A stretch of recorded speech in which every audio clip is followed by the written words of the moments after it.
I'm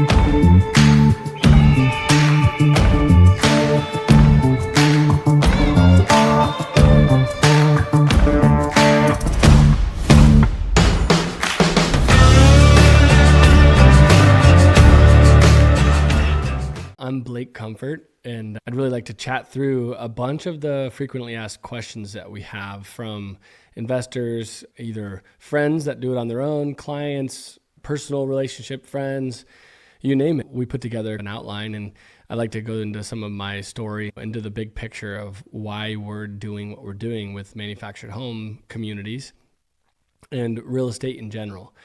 So a big talking point that I think is the overarching theme is to be long-term, complete passive investor. And so in my opinion, that means you can live off of the interest that or the equity that you've provided into a deal. You can live off the interest from that equity exclusively. So you don't need to make any income from a job, from trading your time for money any longer. You can completely go into the passive income side.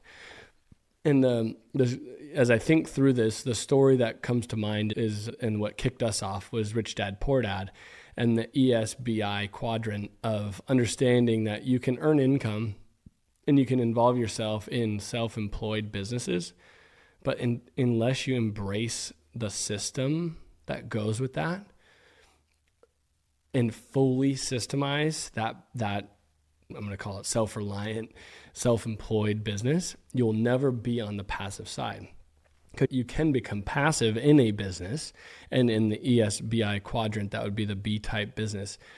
And that's like a Chick-fil-A or a McDonald's, or you name a very systemized business. Those are great too. And so when we were early on trying to figure out how to, like, what business and what niche we'd get into, we looked at that and we studied that. We went to seminars and we were like, all right, let's focus. And I was extremely lucky to be exposed, I'll say blessed as well, to be exposed to the idea of this at like 17 or 18 years old, because it hit me like a lightning strike in a seminar that the Rich Dad education series at the time was putting on.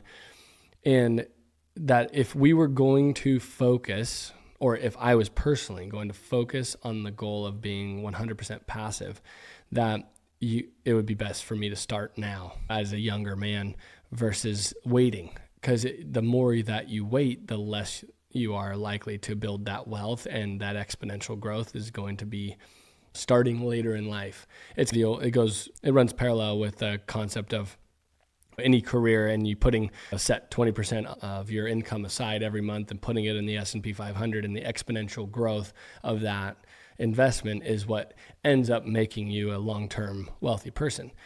So with that in mind, we honed in and focused on mobile home parks, specifically multifamily, because it was defensive. You got to have a place to live. And then we got into mobile home parks. So with the constraint in supply, I just had a really cool conversation with another friend in the industry in real estate. He's in self-storage. I have other friends in apartments. And what's interesting is you can build apartments and self-storage a lot easier. Now, some markets like California, you will have a harder time doing it. But that supply brings new challenges. And mobile home parks are ridiculously challenging to build. The only places I've known about them are maybe Texas. And so that supply constraint is a huge tailwind for our industry and when we buy these communities.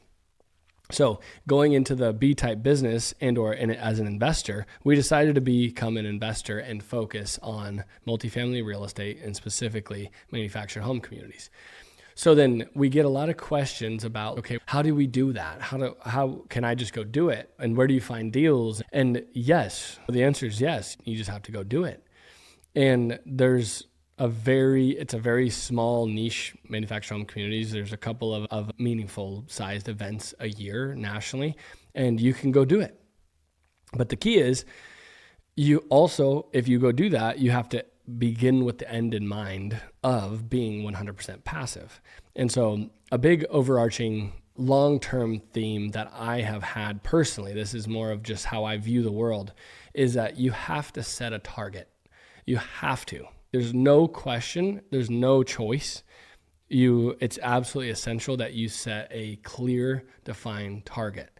And I'll share with you that when I was 18, 19 years old, I wanted $20,000 a month as my initial target. That's after tax passive. That's K1 income from interest on my equity in real estate deals. And we just happen to love real estate deals. And it's now a multi-generational obsession in that we just really love that you cannot produce these mobile home parks easy and bring more supply on, but also you're owning huge chunks of dirt in metropolitan locations now that they've been built out. We focused on the passive income investor side, realizing that we had to survive. And so we built a management business on the front end, and that's how we survived. You just add value, right? So early on with that goal in mind, I then refined it. There's a really good book, Think and Grow Rich, that lays out a goal setting parameter that I followed, and I still have the sheet in my nightstand from 2009. I think I did that. And I wanted to, basically, I played on the 20,000 a month, but then I rounded up and I said, okay, by the time I was 29, which would have been 2019, I wanted to have $10 million net worth, let's say, but $10 million of equity working and paying a distribution in real estate assets. And that was the target. And so that's the critical piece, is like, you got to figure out how much money either you want or you need to be passive so that you quit focusing on your earned income. Let's say if you're a higher earner in just the professional services or broker or whatever, you're making 100, 200 grand plus a year, even $500,000 earned income, you're going to be paying a huge portion of that, 30-ish%. If you're not good at figuring out tax strategies, you're going to pay 300 grand on $1 million, 300 grand in taxes. And so you then have to be really disciplined to allocate a portion. Obviously, you got to set it aside for taxes, allocate a portion into deals to maybe offset with depreciation and play those types of strategies. Being a real estate professional is huge for that, if you can swing it, depending on what career path you're on. But it creates this challenge of an allocation of your yearly income. And when you're making, let's say you're making $1 million a year, you're going to want to spend money and live, especially in your younger years, growing a family. You're going to be tempted to use that capital or your income to live and live at a higher level, higher quality of life off of that, which then makes it more and more challenging to become passive. And so that's why I go back to, you have to have a target of being passive. There's no question.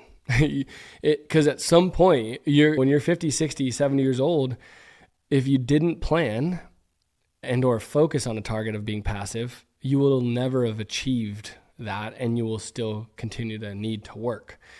And so I can share with you, my dad didn't have that target and or just didn't have a good, clear target, and he was not really capable of being fully passive until he was probably 65. We started the business when, maybe it was closer to 68 or 69. We started the business when he was 59, and he was a general contractor with basically nothing to show for his efforts other than a couple of interests in apartment deals. But they weren't paying him because of the deal structure.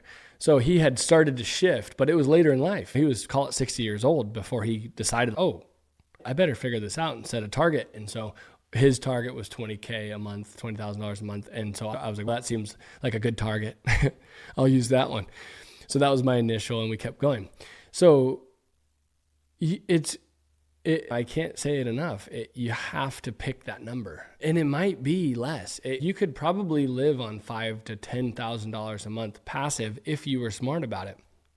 San Diego, probably more like 10, but I feel that's the significant missing link for most of the interactions I have. All right. If you're enjoying this content, hit the subscribe button and turn on notifications, and check out the description below for our websites listed.